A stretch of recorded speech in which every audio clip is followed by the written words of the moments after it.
કેવી ભયંકર હાલતમાં કોઈ વ્યક્તિ રહે છે અને આમ તો રહી શકે એ જ સવાલ સૌથી મોટો થાય। વડોદરાનું નવા રામપુરા ગામ છે અને લીલાબાન એમના દીકરી છે, દિવ્યાંગ છે, આંખે દેખાતું નથી, એ બંને રહે છે।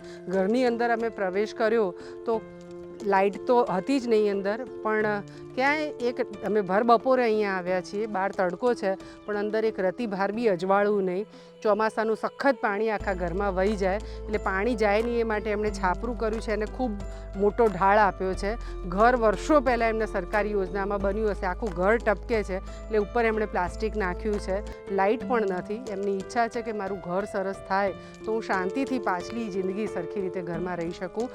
કમાવાવાળું કોઈ નથી આ પરિવારમાં, એમની આજીવિકા ચાલે માટે દર મહિને અમે એમને રાશન કીટ તો આપીએ છીએ, પણ ઘર બાંધવાનું છે એમને, એ પણ કરીશું। આ પ્રકારના પરિવારોના સુખ દુઃખમાં, આમ તો સુખમાં કદાચ આપણી જરૂર ન પડે પણ એના દુઃખમાં જો આપણે સૌ સહભાગી થઈએ તો એમનું દુઃખ થોડું હળવું થાય।